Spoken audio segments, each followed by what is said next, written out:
Here's the key on this. Don't major in minor things. If you take up major time to do minor things, I'm telling you, you'll be behind the curve constantly. Here's what we learn in sales training. What's major time and what's minor time? Here's minor time, thinking about prospects. Here's minor time, making lists of prospects. Here's minor time, keeping books on prospects. Here's minor time, going to see the prospect. Here's minor time, evaluating the prospect after you've been there. That's all minor time. Here's major time, in the presence of the prospect. That's major time. And if you took a look, if you're in sales and you took a look at a week, you'd say, my gosh, I'm spending 90% of my time on the minor stuff and so little time on the major stuff in the presence of. How many hours in the presence of in my day? How many hours in the presence of during my sales week? Because the time that really counts is in the presence of the prospect. Majors and minors. Here's another key time management essential. Don't mistake movement for achievement. It's easy to get faked out by being busy. Guy comes home at night all exhausted, falls in the chair and says, oh, I've been going. Here's the big question. Doing what? It's not the going. Some people are going, and they're doing figure eights. Their progress is small. So don't mistake movement for achievement. Here's another one in sales we learned. Don't mistake courtesy for consent. If somebody's pleasant and they nod, you say, oh, they're going to buy. No, they're courteous. You can't mistake courtesy for consent.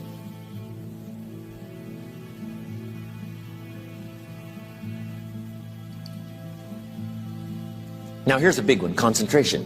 I had to learn this. All those years ago, I'm in the shower trying to compose a letter. Found it turns out to be a strange letter. So here's what I learned to do. Save the work till you get to the office. Save the work till you get to the work. Don't try to get to the office on the way to work. On the way to work, enjoy the way. In the shower, enjoy the shower. Then go to work when you get to work. I found this to be helpful. Concentration. Here's another big one. Learn to say no. I'm telling you, in such a social society we have now, it's so easy to try to be a nice person, saying yes to everything. Find yourself overloaded. Now you got to call and make the, well, gosh, you know, all the time it takes to back out of something that you said yes to too quickly. Here's what might be better. I don't think so, but if that changes, I'll call you. Little things you can use not to overcommit yourself. My friend Ron Reynolds says, don't let your mouth overload your back. It's a good one. Now here's a big one on time management. When you work, when you play, don't mix the two. Don't work at play. I used to take my family to the beach and I would bring my briefcase.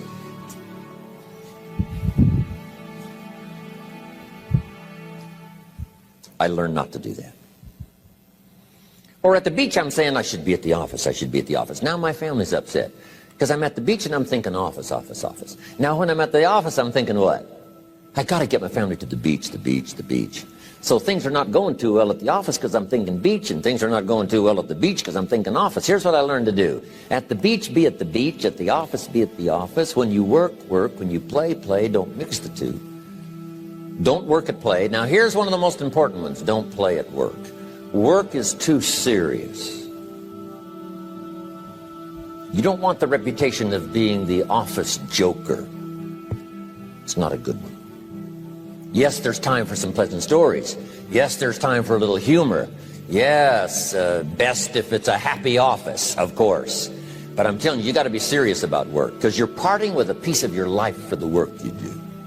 Your work costs you a piece of your life. Here's what it's called. Serious business. Not grim, not unhappy, but serious. Key. Don't play at work. The old expression, I don't think we use it anymore, horse around at the office. Play around, play jokes, play tricks. No place, not at the workplace. At the beach, yes. At the bar, yes. Somewhere else, not work. You've got to treat work with all due conservative passion, because it's leading you to your future. Here's another key phrase: all work is good. You may not like your job, but if it's the stepping stones to get you to where you want to go, you got to appreciate your job. You don't have to have a passion for your job. Here's the ultimate passion: a passion for incredible success in every department of my life. That's the passion. But don't look down on some menial job you have to do to finally get you to where you want to go. No job is menial. No job is not, every job is noble. Training life for pay, making a contribution to society. Next, analyze how you are. And if you have some weaknesses, if you can't, doesn't seem like you can change, here's the key: get it covered. I used to keep promising myself I'd keep the books, keep the books, keep the books. Finally, I gave that up. And back then, it only took me an extra $50, $60 a month for some accountant to keep the books. I said, no, I'm going to save the $50.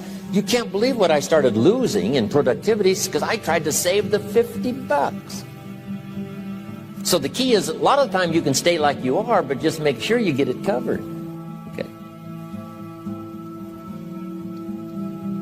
Next, beware of the telephone and all other systems of communication, especially the telephone at home and systems of communication at home.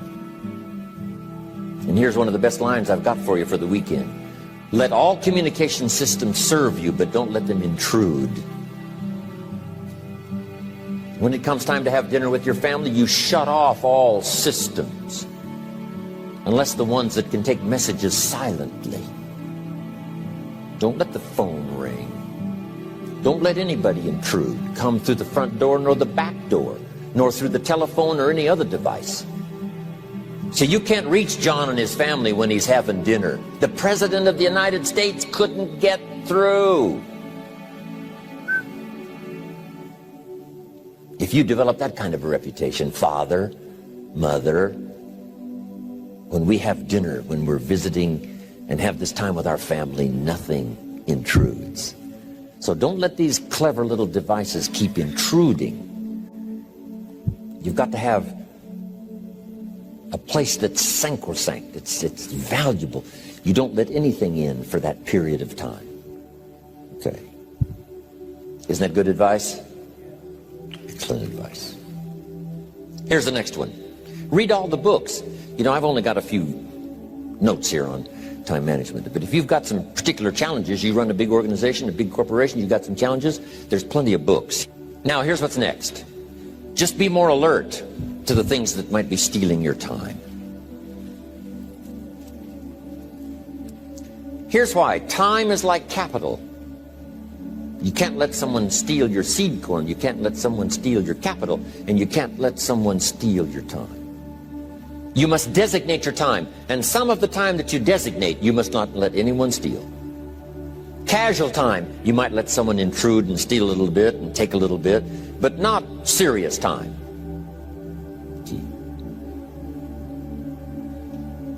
Next, one of the great time management savers is to learn to ask questions up front. Sometimes you talk to somebody for an hour, and then you ask questions and find out if you would have asked those questions up front, you could have saved yourself an hour. Asking questions up front helps you to get to the problem now. But if you just launch into some discourse, you might waste 30 minutes, waste an hour, when here's what you should have been talking about. After you finished an hour, you say, John, what's really the problem? He said, well, it's something personal. See, that's what you should have been talking about this whole hour. Key. Next, learn to think on paper. Now we're going to take a break. Some ways to think on paper. One, we've covered one. Solving problems. Take it out of your head and put it on paper. Another one is setting goals. Making these lists we've already started. Here's another good way to think on paper. It's a projects book. Each person you're working with and each project you're working on, get a loose leaf binder and a tab and some pieces of paper behind the tab, and do a little continual summary of how it's going between you and that person and between you and that project. I call it a projects book. It is so useful to me. But what's going on between you and this person? When you last got together, what did you talk about? And you got a few notes there. Here's what we talked about the last time we got together. Now when you get together again, you can review that so you'll know better what to talk about. When the president gets ready to travel and he's going to meet some important people, guess what they bring him? All these briefing books. Right? The last time you were with Khrushchev, Kennedy is informed. Here's what he said and here's what you said. Kennedy said, oh, that's valuable. I need to remember that.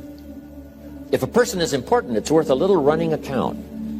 You might even have a projects book for your children. Here's what's happening between me and my child. We've talked about this, and we've talked about this, and we've talked about this. Next, a day timer. Keeping track of all of your appointments. You know, mine is all filled with, when to catch an airplane and when to do a seminar and when to sit down and have a conference, all the rest. Next is a game plan. If you've got a house and the, insurance is going to come due and some other things are going to come due, you just put it on a spreadsheet and make sure it's taken care of. Key phrase, take things out of your head and put them on paper. And the key is to just experiment with different ways that helps you to do that. Now here's the last one, thinking on paper, and that's to keep a journal. One of the things I'm known for around the world, have been now for 39, 40 years, is keeping a journal. Now my journal is not it's not necessarily it's not like a diary. It might be part diary. I'm flying over Ireland and I write down a few little things that impress me. Today I met this person. Wow, what an extraordinary event. Today I conducted this seminar in Rome. 1,000 people stood up and sang for me. I've got a little bit of a diary in there. But here's what primarily your journal is for. Collecting good ideas. A journal is to collect good ideas on your health, good ideas for your business, good ideas for your future, good ideas for time management. Because I used to take notes on pieces of paper and torn off corners and backs of old envelopes and restaurant placemats. And I threw all this stuff in a drawer. It did not serve me well. I finally learned to get a bound copy, right? And just keep a journal, right? If I was here, I had my journal, I'd be taking notes, right? These 2 days in my journal. Now, if you're caught without your journal, you just take the notes. When you get back home, you put those notes in your journal, throw the paper away. Because we don't usually go through paper to review. But see, my journals now make up a significant part of my own library. My journal's all reserved privately for my children and my grandchildren. Can you imagine what I've collected over the years? It's unbelievable. There are 3 treasures to leave behind. I think you've already got those notes, right? Here they are. Number 1, your pictures. Don't leave the event unrecorded. It takes only a fraction of a second to say, here's who I was with. When I travel the world, right? We take all these pictures, and here's one of the gifts. People send me the pictures they took of me and them. It's part of the treasures I have on the farm. Incredible. A picture's worth 1,000 words to describe the scene, the emotion, what happened. Say, wow, this was an extraordinary day for me when I met these people. Here's what they told me happened to them when they went to my seminar 10 years ago. Wow, the drama comes back if you've taken the pictures. It's one of the treasures to leave behind when you go. Remember the old photographs that we have now of, 100 years ago, 70, 80 years ago, just a few photographs? What would it be like if you had thousands of photographs of the past, of your history, your mother, your father, grandparents? So, change all of that now for your children. Leave all your photographs as a record. Here's what's next to leave behind, and that's your library. The books that changed your life, the books that changed your health, the books that rescued you from oblivion, the books that you passed on to other people, they were so exciting for you, the books that made you financially independent, the books that developed your leadership, the books that gave you wisdom to ponder when things were tough, the books that got you through the winter, the books that helped you to plant in the spring and harvest in the fall. What a treasure to leave behind. If you do that, here's what's for sure. Your books will be more valuable than your furniture.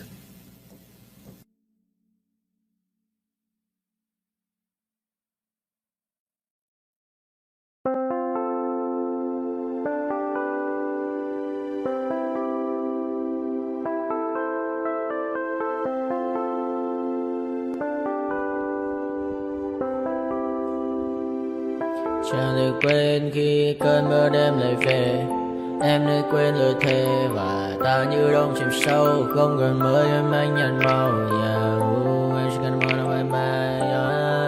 Chỉ còn là những cơn mưa vô giá. Cho bên mơ em không mơ ai. Anh vẫn đang mơ. Chỉ cần bên em không được cần nhớ. Và chỉ thôi không còn nhớ. Và người ta bên nhau như ngã tớ. Muốn nhớ về say em chỉ có mấy em ở đây. Và anh như muốn chết đi nhưng không muốn em mơ mày. Tình yêu làm cho ta đau đầu. Không em như mà mơ mộng. Anh như nếu mong cầu. Và mưa bên em ngô sầu. Cha có mà mai để mà mơ. Chỉ có bên em nhưng là khó mơ. Mà đang dài em một bên ai. Anh không mong gì hơn. Chỉ mong em sẽ ở đây ôm anh thật gần.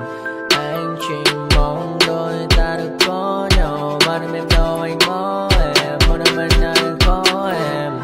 Ta sẽ trao nhau môi hôn thật sâu. Ôm anh cứ mưa bằng ngâu. Và em chỉ nằm đâu. Anh không muốn em ở đâu đâu. Một cơn gió thứ anh không mơ cầu. Mà gặp đôi anh mà bên nhờ. Anh chỉ là my friend em quên đi bao lời hứa. Quên đi cần ngày xưa anh như là một đứa em không còn một chưa mà đừng ở đêm ở đêm. Anh như một đôi bằng kem. Không như là ba trên đêm. Cho em nhiều hơn như là kem chỉ cần là mưa thôi. Em chỉ cần là mưa thôi. Còn ai sẽ là nắng rồi.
just getting started. A life is a dream or a nightmare scarring. Hand me a drink cause I think I'm going all in. Get me a shrink who can catch me when I'm falling. Cover up my scars, flip the handlebars, crashing in my car, wake up in a bar. I'll be a superstar, just on my avatar. This world is so bizarre, empty out the reservoir. Yeah, I'm taking 6 shots, yeah, straight to the face. And I wanna get lost, I'm sick of this place. Don't know how to stop when I'm feeling this way. So I'm taking 6 shots till I'm feeling okay. I think I'm going crazy, don't think I'll get home safe. So I'm taking 6 shots, all straight to the face. I'm taking 6 shots, are you coming with me? I'm taking 6 shots, yeah, straight to the face. And I wanna get lost, I'm sick of this place. Don't know how to stop when I'm feeling this way. So I'm taking 6 shots till I'm feeling okay. I think I'm going crazy, don't think I'll get home safe. So I'm taking 6 shots, all straight to the face. I'm taking 6 shots, are you coming with me? Sometimes you need to let loose, grab juice, get goose, tattoos, taboos, get screwed. Loosen up, buttercup, all those hate comments will never make you feel enough. We're all adequate graduates, heart full of calluses, but we know calculus. Damn, ain't that fabulous, can't wait to apply all those mathematicus. But we can't get a job that pays us enough, I'm about to pop off. Fuck you, you're lost, we all know that we never really want a boss. So I'ma do what I want to, something I can't undo. Yeah, I'ma do what I want to, something I can't undo. I'm taking 6 shots, yeah, straight to the face. And I wanna get lost, I'm sick of this place. Don't know how to stop when I'm feeling this way. So I'm taking 6 shots till I'm feeling okay.